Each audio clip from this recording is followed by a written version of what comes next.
Welcome to bird media. నేను మీ పవన్ కృష్ణమూర్తి. అవును, మేము బొద్దింకలం. సోషల్ మీడియా అంతా కూడా ప్రస్తుతానికి ఇదే వైరల్ అవుతోంది. ఏంటంటే కాక్రోచ్ జనతా పార్టీ సిజేపీ అని మొన్న జస్టిస్ సూర్యకాంత్ గారు న్యాయవాదులను ఉద్దేశించి కోర్టుల్లో డూప్లికేట్ సర్టిఫికెట్స్, ఫేక్ సర్టిఫికెట్స్ తోటి వచ్చే న్యాయవాదులు బొద్దింకల్లా వ్యవస్థల్లోకి ఎంటర్ అవుతున్నారు అని చెప్పి వ్యాఖ్య చేశారు. ఇది భారతదేశంలో ఉన్నటువంటి నిరుద్యోగ యువతని ఉద్దేశించి కాదు. బుర్రలో గుంజున్నవాడు ఎవడన్నా అర్థం చేసుకుంటాడు దాన్ని. లేదు, అర్థం చేసుకోకుండా వెంటనే ఇష్టం వచ్చినట్టు మాట్లాడేసి ఇదంతా యువతనే అనేశారు, భారతదేశపు యువత అంతా బొద్దింకలు, వాళ్ళ వల్ల ఎటువంటి ఉపయోగం లేదు అని చీఫ్ జస్టిస్ ఆఫ్ ఇండియా అనేశారు అని చెప్పి మొదలుపెట్టారు. ఒక పెద్ద ఉద్యమం మొదలుపెట్టారు. ఇన్స్టాగ్రామ్లోను, ట్విట్టర్లోను, వెబ్సైట్ అని మొదలుపెట్టినటువంటి వ్యక్తి గురించి నేను ఇప్పుడు పేర్లు ఏం చెప్పక్కర్లేదు. ఆ దిప్కే అనేటువంటి సాధారణ యువకుడు అంటున్నారు, కానీ అతను సాధారణ యువకుడేం కాదు. ఈ మీడియా రంగంలోనే, డిజిటల్ మీడియా రంగానికి సంబంధించి, పొలిటికల్ స్ట్రాటజీస్కి సంబంధించి కోర్సెస్ చేశాడు. యూఎస్లోనే ఎక్కడ చదువుతున్నాడు అనేది ఒకటి వచ్చింది. ఆమ్ ఆద్మీ పార్టీకి ఎలక్షన్స్కి బాగా పనిచేశాడు, సోషల్ మీడియా వింగ్లో బాగా చేశాడు అనేది కూడా బయటకు వచ్చింది. సరే, అదంతా అయ్యింది. ఇందులో ఎలా ఉంది అంటే పరిస్థితి, ఇది ఒక వర్చువల్ రాజకీయ పార్టీ కింద అభివర్ణిస్తున్నారు. ఒకటి పాయింట్. సెకండ్ థింగ్, వీళ్ళు సోషల్ మీడియాలో చేస్తున్నటువంటి రచ్చ. ఏమండి, మనం మనుషులమా కదా? ఫస్ట్ థింగ్, వ్యంగ్యానికైనా ఒక పద్ధతి ఉంటుంది. వ్యంగ్యానికైనా ఒక పద్ధతి ఉంటుంది.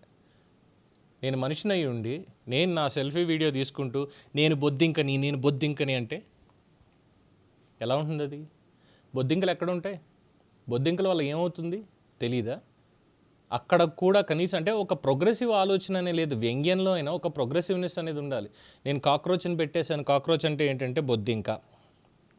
బొద్దింక ఎక్కడ ఉంటుంది, ఏం చేస్తుంది అంటే, ఇప్పుడు చెప్తున్నారు బొద్దింక రోజుగారీ తీసుకొచ్చి అంటే ఈ బొద్దింక ఇప్పుడు ఉద్యోగం ఇప్పిస్తుంది అందరికీ అని చెప్పి చెప్తున్నారు. సరే, వాళ్ళు ఏడుపు వాళ్ళది, దాన్ని నేనేం కాదనలేను. కానీ ఇక ట్రోలింగ్ మెటీరియల్ బాగా పెద్దగా ట్రోల్ అవుతుంది. ఫస్ట్ థింగ్ ఒకటి.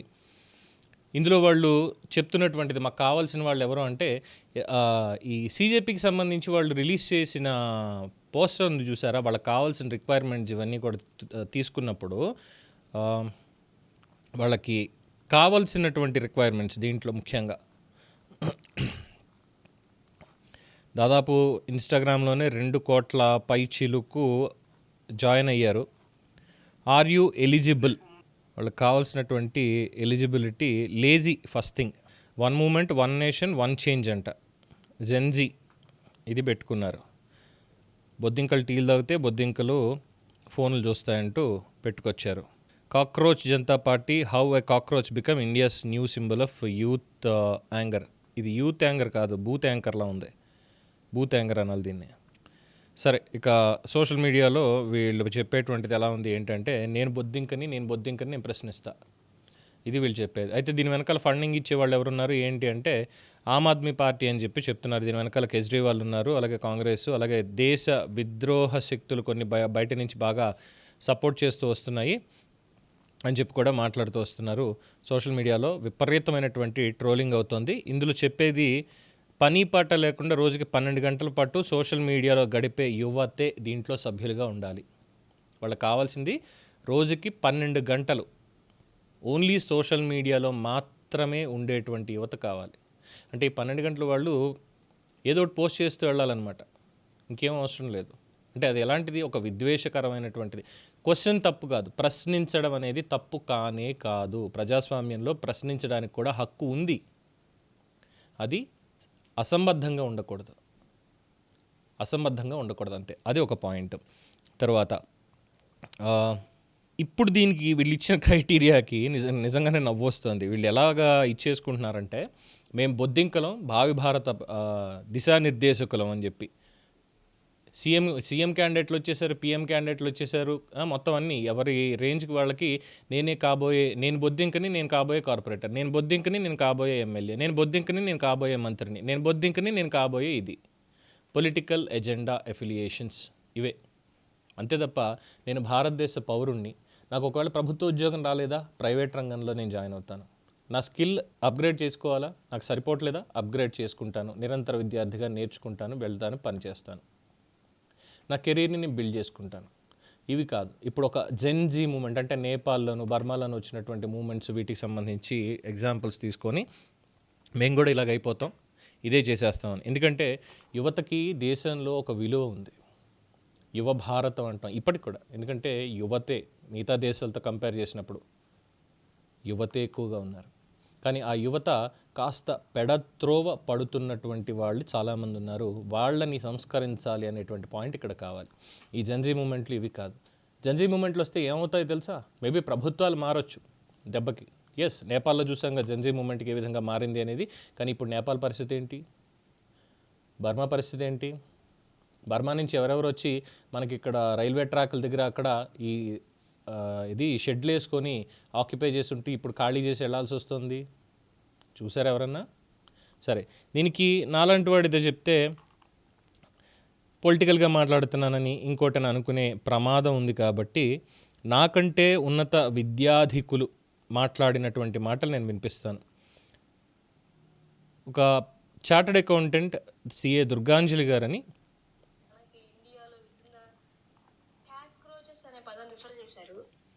అది నిజమే అన్నట్టు ప్రూవ్ చేస్తున్నారు కొంతమంది. పూర్తి వీడియో చూసి మీ ఒపీనియన్ చెప్పండి. కాక్రోచెస్ జనతా పార్టీ ఇది ఒక యాంటీ గవర్నమెంట్ పార్టీ అని చెప్పి వాళ్ళే డిక్లేర్ చేశారు. మన శత్రు దేశాల పీపుల్ ఎక్కువగా ఫాలోవర్స్ ఉన్న ఈ ఛానల్ ని మన ఇండియన్స్ సపోర్ట్ చేస్తున్నారు. ఇది ఎటువంటి దేశ నాశనానికి దారితీస్తుందో తెలుసా? Economical loss. మనకి వేరే కంట్రీ నుంచి ప్రాజెక్టులు, కాంట్రాక్టులు, ఫైనాన్షియల్ ఫండింగ్ ఇవన్నీ వస్తున్నాయంటే రీజన్ గవర్నమెంట్ మీద ఉన్న ట్రస్ట్ తో. నువ్వు తెలుసా, నేను తెలుసా? గవర్నమెంట్ మీద ఉన్న ట్రస్ట్ తో మనకి ఇంటర్నేషనల్ వైడ్ గా ప్రాజెక్ట్స్ అన్ని ఉన్నాయి. ఎకనామిక్ గా మనం డెవలప్ అవుతున్నాం. మన ప్రోడక్ట్ మనకి ఇండియాలో విత్ ఇన్ ద మ్యానుఫ్యాక్చరింగ్ ఎంత సపోర్ట్ చేసుకున్నా ఇంటర్నేషనల్ బ్యాక్లాష్ వచ్చిందంటే మనం కోలుకోలేము. మయన్మార్ 2021లో వాళ్ళకి ఇలాంటి బ్యాక్లాష్ వస్తే వాళ్ళకి యుఎస్, యూకే, కెనడా నుంచి ప్రాజెక్ట్స్ అన్ని వెనక్కి వెళ్ళిపోయినాయి. ఇంటర్నేషనల్ గా వెళ్ళి వర్క్ చేసుకుంటారు, వాళ్ళ వీసాలు పోయినాయి. వాళ్ళ సొంత గవర్నమెంట్ వాళ్ళు ఒబీడియంట్ గా లేని ప్రజలు మన గవర్నమెంట్ వచ్చి మనకు ఒబీడియంట్ గా ఉంటారన్న నమ్మకంతో వీసాలు పోయినాయి. అట్లాంటిదే మనకు కూడా తీసుకురాబోతున్నారు మీ అందరూ కలిసి, సపోర్ట్ చేసే వాళ్ళందరూ కలిసి. మరి ఇవన్నీ తెలిసి చేస్తున్నారు, తెలియదు కానీ తెలుసుకొని మీరు అనుకోవచ్చు ఈ కాంగ్రెస్ ఇవన్నీ ఆపోజిట్ పార్టీలే కదా, అలాగే ఇది కూడా ఎలా అవుతుంది? అవి ఇండిపెండెంట్ పార్టీ, ఇది యాంటీ గవర్నమెంట్ అని చెప్పి వేరే శత్రు దేశాలతో కలిసి మనల్ని ఇంకా డ్యామేజ్ చేసే ప్రయత్నంలా ఉంది.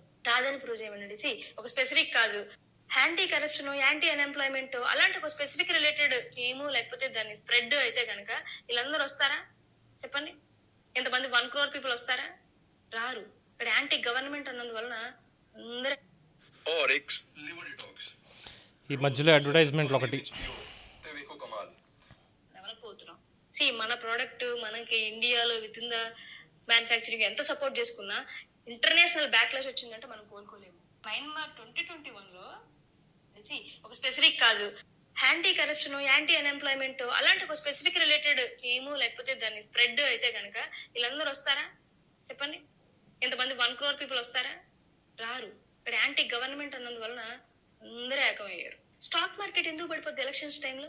ఫారెన్ ఇన్స్టిట్యూషన్స్ వెనక్కి వెళ్ళిపోవడం, ఫారెన్ ఇన్వెస్టర్స్ రాకపోవడం, రిజెక్ట్ చేయడం, ఇవన్నీ ఎందుకు జరుగుతాయి? Trust issues. జియోగ్రాఫికల్ గా కూడా మనకి dams, railways, Airways, water ways ఇవన్నీ కూడా ట్రస్ట్ ఇష్యూస్ మీద రన్ అవుతున్నాయి. ఇదే దెబ్బతిందంటే అన్ని వెనక్కి వెళ్ళిపోతుంది. మళ్ళీ మనం ఇంక ఇప్పుడప్పుడే కోలుకోలేము. అప్పుడు ఇంకా పాకిస్తాన్ మీద మనం చపాతీ మీమ్స్ చేసినట్టు మన మీద రైస్ మీమ్స్ చేస్తారు. రైస్ కూడా దొరకట్లేదు పరిస్థితికి వచ్చామని చెప్పి. అంతెందుకు జంజీ ప్రొటెస్ట్ అని చెప్పి బంగ్లాదేశ్ లో 2024లో, నేపాల్ లో 2025లో జరిగింది కదా. వీళ్ళు అనుకున్నదైతే సాధించారేమో కానీ దానివల్ల ఎకనామిక్ గా ఎంత లాస్ అయిందో తెలుసా? కోలుకోలేని దెబ్బ తగిలిందో తెలుసా కంట్రీస్ కి? ఒకసారి గూగుల్ కూడా ఒకటి చూడండి, economic loss to the Bangladesh due to Gen Z protest అని చెప్పి. అలాగే సేమ్ నేపాల్ కి కూడా. వీటన్నిటి వల్ల ఇంటర్నేషనల్ సపోర్ట్ ఉండదు. వీళ్ళనంతా షేర్ చేయడానికి ట్రై చేయండి, ఎందుకంటే తెలియక కొంతమంది సపోర్ట్ చేస్తున్నారేమో. తెలియక ఇది ఒక ట్రెండింగ్ వీడియో, మనం కూడా వీడియో చేద్దామని కొంతమంది ఇన్ఫ్లుయెన్సర్స్, మనం కూడా వీడియో చేస్తే వాళ్ళ ఫాలోవర్స్ కొంతమంది వస్తారు. ఇప్పుడు నేను యాంటీగా చేశాను కదా, ఏమో చెప్పలేము. ఆ 1 కోటి మందిలో 1,00,000 మంది వచ్చి మన రిపోర్ట్ కొట్టి చాలా పోయొచ్చు. I don't care. ఇన్స్టాగ్రామ్ పోయినా నాకేం ప్రాబ్లం కానీ I'm not cockroach to my country. It's very clear. So మనం ఏం చేస్తున్నామంటే ఈ కాక్రోచ్ మూమెంట్ అని చెప్పి తీసుకొచ్చి మన గొయ్యి మనమే తవ్వుకుంటున్నాం. యాంటీ కరప్షన్ మీద, రండి, వస్తారా? 151 కోట్ల మంది ఉన్నాం. ప్రతి రాష్ట్రంలో ప్రతిరోజు ఏదో ఒక చోట మనలోనే ఎవరో ఒకళ్ళు లంచాలు తీసుకుని పట్టుబడుతున్నారు. దేశం మొత్తం అవినీతిమయం నడుస్తోంది. దానికి ఒక రకంగా మనం కూడా కారణమే, మన పబ్లికే కారణం. మన బలహీనతని మనం ఇచ్చేసుకొని, మనం డబ్బులు ఇచ్చుకొని మన పనులు మనం చేయించుకుంటున్నాం. ఏమనాలి? So are we the loss to this country? Yes. అదే మనం ప్రోగ్రెసివ్గా ఉండి ఏదైతే కొన్ని పాయింట్స్ చెప్తున్నారో, ఏవైతే వాళ్ళు ఈ 20 ఏళ్ల పాటు ఎవరన్నా ఒక ఎమ్మెల్యే తప్పు చేశాడు అని చెప్పి ఇది వచ్చింది, వాళ్ళని 20 ఏళ్ల పాటు ఎన్నికల్లో పోటీ చేయించకూడదని ఏదైతే పాయింట్ చేశారో, I really appreciate at this in this moment. వాళ్ళు తీసుకొస్తామన్న సంస్కరణల్లో అది కూడా డెఫినెట్గా. అలాగే కార్పొరేటిజం ఇన్ మీడియా అదన్నా చూసారా, దానికి కూడా yes, I support. But I'm not a cockroach. As an individual, as a citizen of this country, I support these 2 causes. మిగతావి కాదు. పొలిటికల్ అఫిలియేషన్స్ తోటి ఇది వచ్చి చేస్తామన్నది కానీ కాదు, డెఫినెట్గా కాదు. తర్వాత అంజలి గారు చెప్పినట్టు Gen Z losses, economic losses Google చేయండి, మీకు ఓవర్వ్యూ వస్తుంది. First, Gen Z has driven a wave of major anti-government and economic protest across countries like Nepal, Bangladesh, Burma and India, fueled by frustration over youth unemployment having living costs and corruption. Youth unemployment అంటే ఏంటి? దీనికి answer ఉందా మన CJP దగ్గర? నేను పని చేయను, 12 గంటలు సోషల్ మీడియాలో కూర్చుంటా, రీల్స్ చేస్తా, మీమ్స్ చేస్తా. అవి చేయడం వల్ల నా నాలెడ్జ్ ఏమైనా పెరుగుతుందా? Am I upgrading my skills to upgrade my self? లేదు, డెఫినెట్గా లేదు. మరి అలా లేనప్పుడు అన్ఎంప్లాయ్ కాకపోతే ఇంకేం తిరుగుతాం? పొద్దున్న లేస్తే నాకు ఆ బైక్ కొనిస్తావా చస్తావా, లేదంటే నేను చచ్చిపోతా కొనివ్వకపోతే అని అమ్మా బాబుని వేధించుకు తినే కొడుకులు. నేను ఆ కాలేజీలోనే చేరాలి, నాకు అలాగే కావాలి, నాకు ఇలాగే ఫెసిలిటీస్ ఉండాలని వేధించుకు తినే కూతుళ్ళు. జెన్జీ తల్లిదండ్రులది కూడా తప్పుందండోయ్, ఉంది. ఇప్పుడున్నటువంటి వాళ్ళకి ఏంటంటే, ఇప్పుడున్న సమాజంలో ఈ స్పీడ్ టైంలో మాకు ఓవర్ ఫ్రీడమ్ కావాలి. ఏమన్నా అంటే మా ఇష్టం, మీరు ఖండం వరకే, ఇక్కడి నుంచి మా జనరేషన్ తిరగబడతారు. ఇప్పుడున్నటువంటి పెద్దవాళ్ళు, వాళ్ళకి కనీసం అంటే ఒక జనరేషన్ గ్యాప్ అయిపోయింది కదా, ఇప్పుడు వచ్చే కొత్త జనరేషన్ ఎవడ మాట వినేది లేదు ఇక్కడ. సో ఈ రెవల్యూషన్స్ ఎలాగ వెళ్తే రేపు పొద్దున అడుక్కు తినాలి, అంతకు మించి ఏమీ లేదు. కష్టపడకుండా కూర్చుని వచ్చేస్తుంది అనుకుంటే ఎవ్వడు పెట్టడు. పాలిటిక్స్లో ఎస్, వీడు తీసుకునే పాలసీస్ మీద let's fight together. Entire youth, entire India అంతా కలిసి ఫైట్ చేద్దాం. మాకు ఈ పాలసీలు వద్దు, మాకు ఈ ఉచితాలు వద్దు, మాకు ఎడ్యుకేషన్ ఫ్రీ ఇవ్వండి, మాకు హెల్త్ ఫ్రీ ఇవ్వండి, మాకు మిగతా ఫెసిలిటీస్ ఏవైతే ఉన్నాయో మౌలిక వసతులు అన్నీ జాగ్రత్తగా ఇవ్వండి, కరప్షన్ అనేది ఉండకూడదు. Let's begin moment at this time. ఈ పర్టికులర్ అంశాల మీద ప్రతి ఒక్కళ్ళు వస్తారు.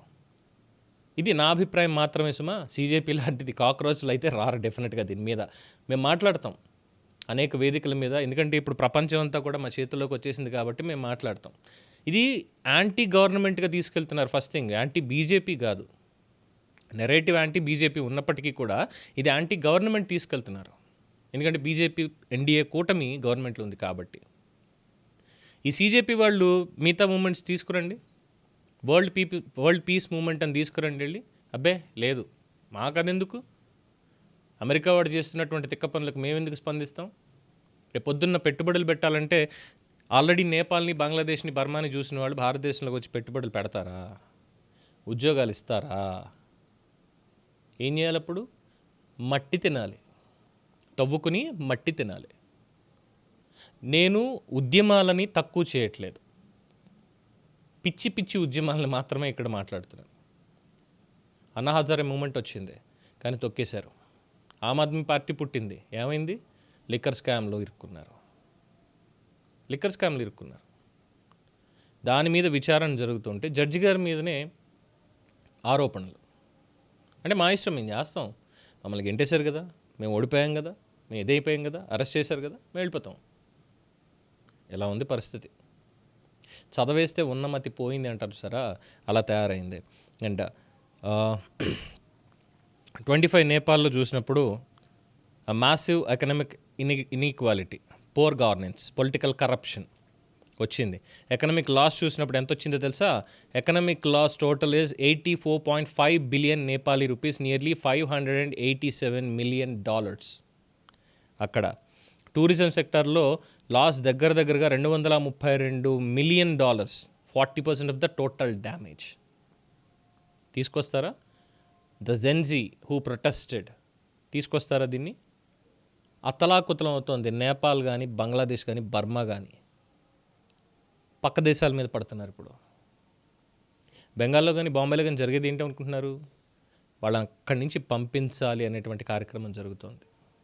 ఇది అర్థం కాదు సీజేపీకి, ఇది అర్థం కాదు. ఒక భావజాలానికి వెళ్ళిపోతారు. బీజేపీని తిట్టండి, లెట్స్ కాల్ బీజేపీ. వాళ్ళు తప్పు ఉందా, వాళ్ళు ఏం చేశారు అనే దాంట్లో వాళ్ళని తిట్టండి, తప్పులేదు. కానీ రాంగ్ ప్రొటెస్ట్ అనేది ఫైర్ అయింది అంటే అది దేశ నాశనానికి తప్పితే ఇంకోటి ఏది ఉండదు. దిస్ ఇస్ వాట్ చాలామంది చెప్పేటువంటి బేసిక్ పాయింట్స్. దీని మీద మీ కామెంట్స్ చేయండి, మీ అభిప్రాయాలు తెలియజేయండి. జెన్జీ లాసెస్, అలాగే కాక్రోచ్ జనతా పార్టీ బొద్దింక మీద మీ అభిప్రాయం తెలియజేయండి. దీని మీద మళ్ళీ సోమవారం కలిసి మాట్లాడుకుందాం. Till then keep watching the Bird media.